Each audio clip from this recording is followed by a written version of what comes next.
Kembali lagi dengan saya Fitri Anggolo dari HK21F. Pada sesi ini kita akan membahas tentang tutorial membuat bisnis plan.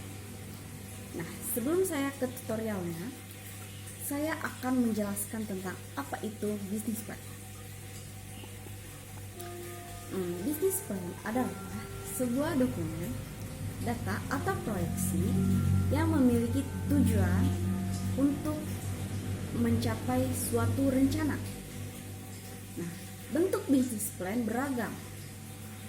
Biasanya berbentuk dokumen, semisal Microsoft Word atau presentasi seperti PowerPoint atau dibuat animasi lainnya. Nah, semua hal bisa menjadi bisnis dengan teknologi yang mumpuni pada saat ini, baik itu laptop ataupun PC. Harus dipahami juga bahwa tidak semua bisnis plan serupa dan tidak semua struktur bisnis plan itu sama.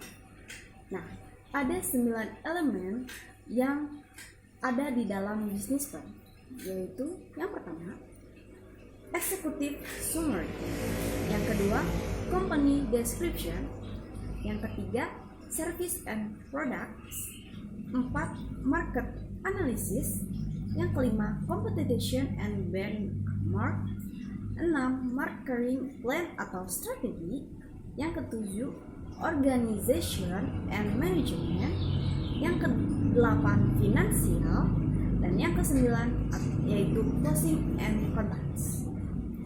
Namun, di sini saya hanya akan menjelaskan 4 elemen utama saja. Yang pertama adalah elemen executive summary.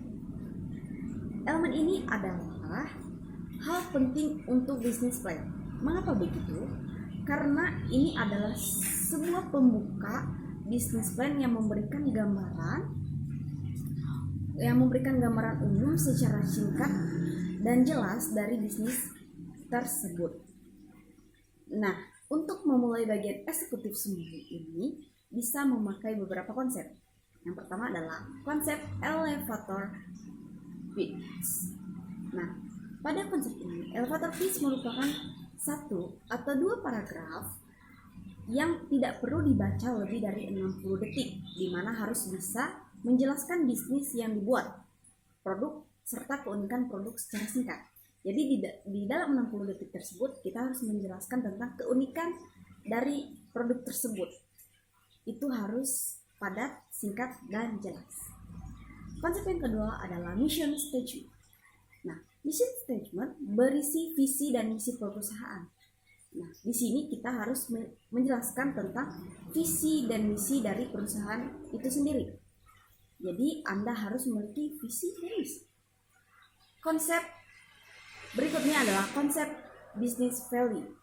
Nah, dalam business value ini merupakan paduan sikap etika perusahaan terhadap konsumen maupun internal perusahaan itu sendiri. Yang kedua adalah elemen company description. Company description bertujuan memberikan gambaran dan informasi lengkap tentang bisnis dan perusahaan. Calon investor setelah membaca deskripsi bisnis plan perusahaan itu menjadi tertarik dengan bisnis plan tersebut. Jadi yang harus ada di dalam company description yaitu yang pertama, mission and values. Nah, menuliskan serta menjelaskan kembali misi perusahaan dengan kalimat yang berbeda. Pastikan value bukan cocok untuk produk, pasar, atau konsumen. Tapi pastikan value tersebut cocok untuk perusahaan dan cocok untuk diri sendiri, sehingga tidak plagiat. Yang kedua adalah location. Menuliskan lokasi kantor di mana tempat dan daerahnya atau di mana rencana membuka toko. Jelas kita harus mencantumkan lokasi di mana kita akan membuka usaha.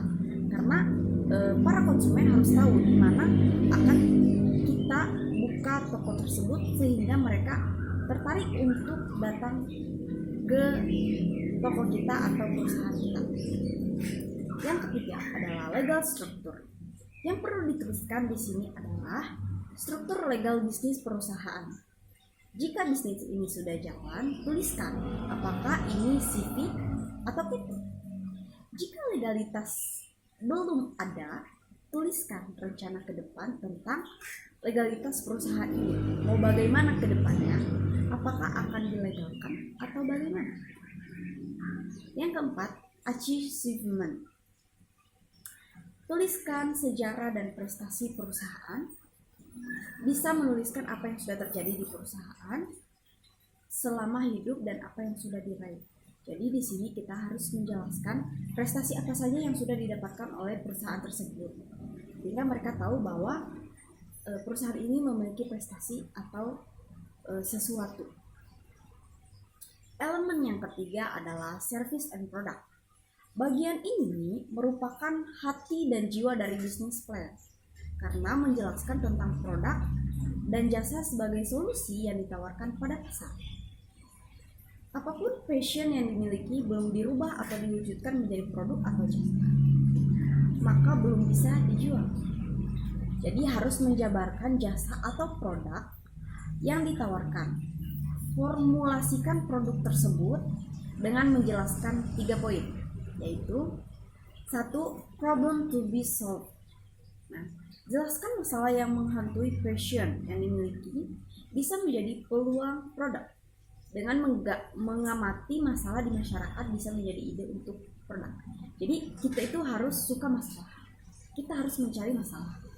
Datang kepada masyarakat, tanyakan apa masalah kalian, lalu itu bisa menjadi suatu ide bagi produk kamu. Yang kedua adalah solution. Jelaskan solusi yang ditawarkan untuk menyelesaikan masalah tadi. Jabarkan bagaimana produk yang dibuat bisa membantu orang.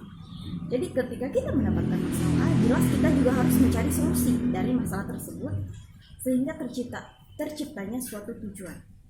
Nah, berikutnya adalah value proposition.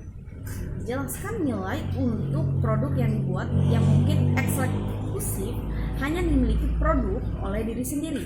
Semakin unik value proposition, semakin bagus. Nah, yang terakhir yaitu elemen market and analysis.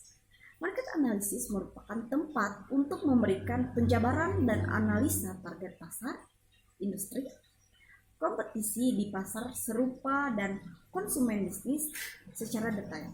Nah, untuk menjadi dasar strategi marketing, sebuah market analisis yang baik harus bisa, yang pertama, mengurangi resiko. Yang kedua, mengembangkan strategi pasar dengan baik. Yang ketiga, mengembangkan produk lebih tepat. Nah, ada 4 bagian utama dari market analysis, yaitu yang pertama, industry description, merupakan penggambaran sebesar apa bidang pasar dan jumlah pasar yang dimiliki. Yang kedua, target audience.